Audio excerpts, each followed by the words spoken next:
Bismillah ar-Rahman ar-Rahim. Assalamu alaikum wa rahmatullahi wa barakatuh. Today is Sunday, 10th of November 2019. Inshallah, I will start reciting from the beginning of Surah al-haaqqah. A'udhu billahi minash shaitanir rajim. Bismillahir Rahmanir Rahim. Al-haaqqah. Mal-haaqqah. وما أدراك ما الحاقة كذبت ثمود وعاد بالقارعة فأما ثمود فأهلكوا بالطاغية وأما عاد فأهلكوا بريح صرصر عاتية سخرها عليهم 7 ليال و8 أيام حسوما فترى القوم فيها صرعى كأنهم أعجاز نخل خاوية فهل ترى لهم من باقية وجاء فرعون ومن قبله والمؤتفكات بالخاطئة فعصوا رسول ربهم فأخذهم أخذة رابية إنا لما طغى الماء حملناكم في الجارية لنجعلها لكم تذكرة وتعيها أذن واعية.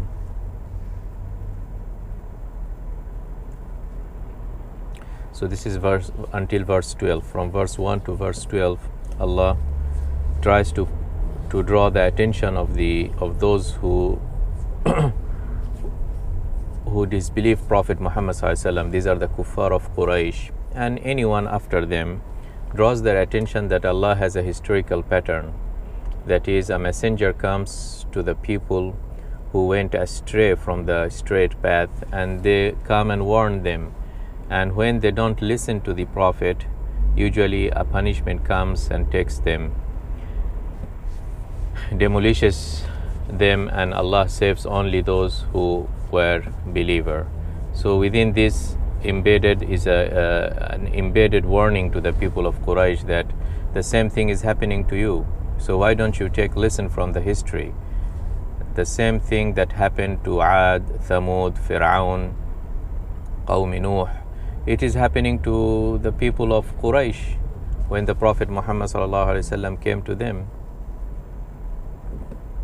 And this is the same thing that is happening to anyone afterwards. Not necessarily a messenger with wahi comes, but those who are doing the same job as the messenger. Whenever a person comes and recites to you a Quran, he is a messenger to you. He is bringing some information from Allah to you. So it's the same thing. So we should think of those stories not just for the amusement but for lessons. Okay. And the lesson is فَعَصَوْا رَسُولَ رَبِّهِمْ فَأَخَذَهُمْ أَخْذَةً رَابِيَةً. All of them, they have disobeyed their Rasul, their messenger, and belied the message. And immediately فَأَخَذَهُمْ أَخْذَةً رَابِيَةً. Allah immediately took them with His punishment.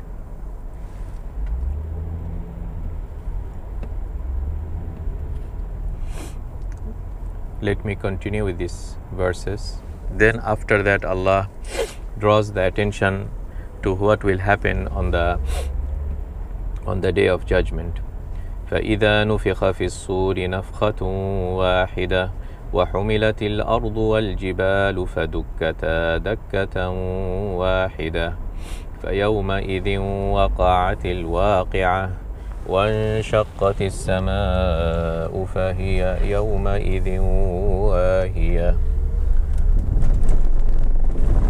والملك على أرجائها ويحمل عرش ربك فوقهم يومئذ 8 يومئذ تعرضون لا تخفى منكم خافية. So when Allah decides that this is the day of judgment, or in other words, this is the doomsday. In the doomsday, meaning that the time of the exam is over.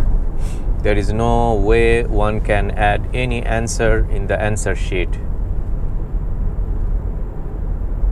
And that announcement happens with a blowing in the trumpet. نُفِخَ فِي الصُّورِ نَفْخَةٌ وَاحِدَةٌ. Just a single blow, and everything will demolish. So this is the doomsday. Everything's gonna demolish. It's the doomsday. نَفْخَةٌ وَاحِدَةٌ. And then very unusual things will start to happen. The sky will start to rupture. The jibal, mountains, will be destroyed. So many unusual things will happen that is described in very vivid and graphic description in many of these small surahs that we recite in the last 2 or 3 chapters of the Quran, including this particular surah. Okay.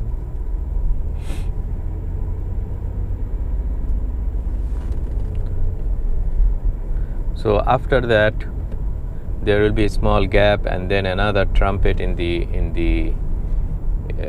another blowing on the trumpet, and people will start to rise. So that was the demolition, and then a small gap, and then rising.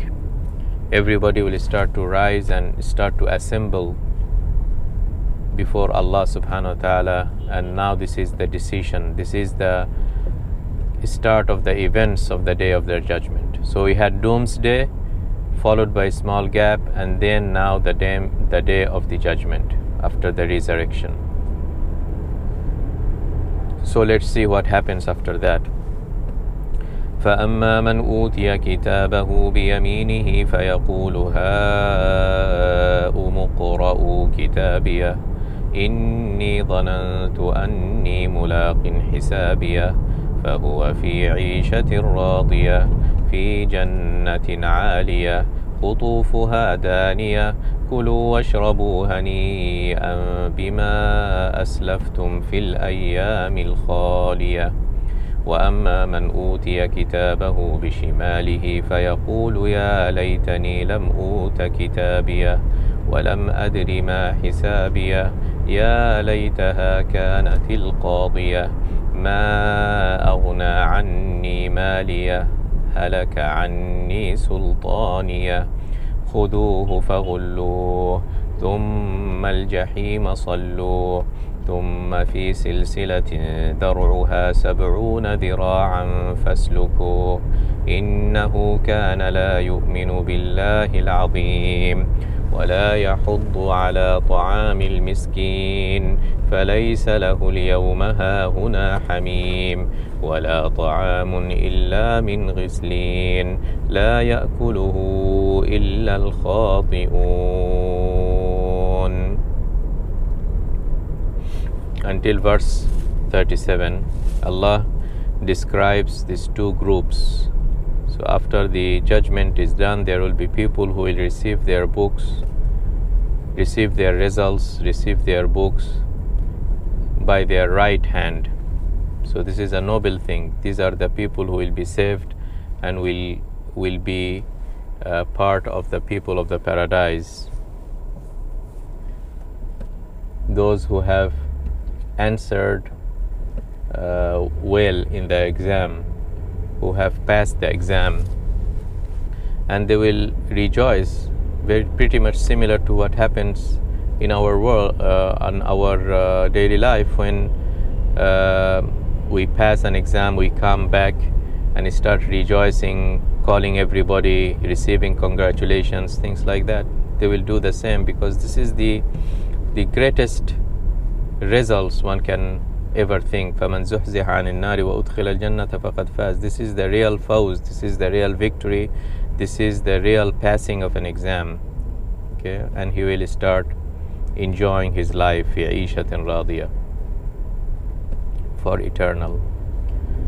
As for the other group who have failed the exams, were not paying attention in this world, they will start receiving their books in their left hand, and they will start feeling sad and start expressing their sadness and sorrow. Ya laytani lamuta kitabiya. It would have been much better if we have died and never came back again, never resurrected. And he will start repenting and saying that all the money that I have gathered, all the influence and the money that I had in this world, it's now not benefiting anything to me. I cannot use those currency. I cannot use my bank balance. I cannot use my influence that I had in this world, my political influence, my influence on the society. Nothing will work. And he will be dragged in chains to the hellfire. And why was that? Allah says, إِنَّهُ كَانَ لَا يُؤْمِنُ بِاللَّهِ الْعَظِيمِ. In this world, he was never a believer in Allah subhanahu wa ta'ala. وَلَا يَحُضُّ عَلَى طَعَامِ الْمِسْكِينِ.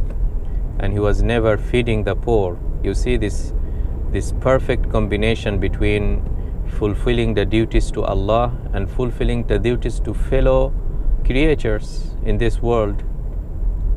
Feeding the poor, the orphan, taking care of your society, the weakest segments in the society. These are all part of ibadah, part of the exam. وَلَا يَحُضُّ عَلَى طَعَامِ الْمِسْكِينِ. So in this day he will have no friends. In other words, if he would have fed the miskin and had an impact on the neighbors and the weak segments, on that day it would have benefited them. They would have come to him as a friend on that day and maybe interceded before Allah subhanahu wa ta'ala. فَلَيْسَ لَهُ الْيَوْمَ هَاهُنَا حَمِيمٌ. But today, no Hamim. All his connections were for worldly matters. All his friendship was for worldly matters, not for the sake of Allah. And anything that was not on the sake of Allah will not benefit on that day. May Allah subhanahu wa ta'ala help us and grant us tawfiq wa hidayah. The last segment of Surah al-Haaqqah, we'll do it in a separate video. Assalamu alaikum wa rahmatullah.